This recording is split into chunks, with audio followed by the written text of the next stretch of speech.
आज की कड़ी में हम स्वाधीनता सेनानी आसफ अली को याद कर रहे हैं। उनका जन्म 11 मई 1888 को उत्तर प्रदेश के बिजनौर में हुआ था। वो प्रसिद्ध स्वतंत्रता सेनानी अरुणा आसफ अली के पति थे। वो अमेरिका में भारत के प्रथम राजदूत भी थे। आसफ अली ओडिशा के राज्यपाल भी रहे।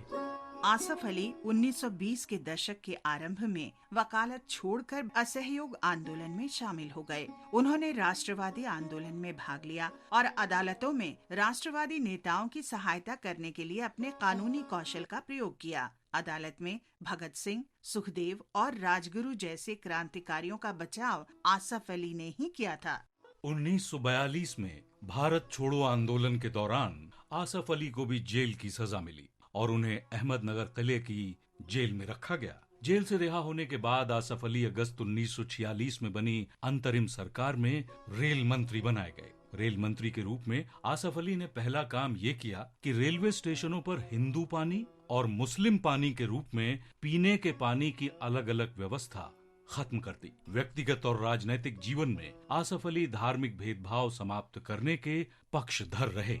महत्वपूर्ण राजनेता के रूप में भी आसफ अली का सम्मान किया जाता है। उन्हें 1948 और 1951 में 2 बार ओडिशा का राज्यपाल नियुक्त किया गया। उन्होंने स्वतंत्रता के उपरांत महत्वपूर्ण कूटनीतिक भूमिका निभाई और अमेरिका में प्रथम भारतीय राजदूत के रूप में काम किया। इसके बाद आसफ अली को स्विट्जरलैंड में भारत का राजदूत नियुक्त किया गया। वहीं 2 अप्रैल 1953 को आसफ अली का निधन हो गया। आसफ अली को हमारा सादर नमन। हम क्रांतिकारी स्वाधीनता सेनानी बसंत कुमार बिस्वास को भी श्रद्धांजलि अर्पित कर रहे हैं। वो 11 मई 1915 को वीर गति को प्राप्त हुए थे। वो महान राष्ट्रवादी देशभक्त रास बिहारी बोस से प्रेरित थे। बिस्वास का जन्म 1892 में बंगाल के नदिया जिले में हुआ था। विद्यार्थी जीवन में ही उन्होंने स्वदेशी आंदोलन में सक्रिय रूप से भाग लिया। 1907 में बिस्वास ने पढ़ाई छोड़ दी और 1910 में उत्तरपाड़ा में स्वदेशी वस्त्रालय में नौकरी करने लगे, लेकिन राष्ट्रीय आंदोलन में शामिल होने के लिए वो नौकरी भी छोड़ दी। बिस्वास क्रांतिकारी समूह में शामिल हो गए और क्रांतिकारी गतिविधियों के लिए सामग्री उपलब्ध कराने लगे। वे हरिदास बनकर रास बिहारी बोस के साथ देहरादून से लाहौर गए। बसंत कुमार बिस्वास ने 23 दिसंबर 1912 को वायसरॉय हार्डिंग पर बम फेंकने की योजना में भी भाग लिया।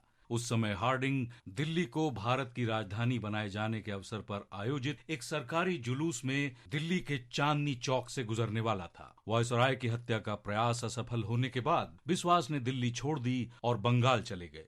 वहां 26 फरवरी 1914 को उन्हें गिरफ्तार कर लिया गया। बिस्वास पर वायसराय हार्डिंग की हत्या का षड्यंत्र रचने का आरोप लगाया गया। 11 मई 1915 को उन्हें फांसी दे दी गई। इस महान बलिदानी को शत शत नमन।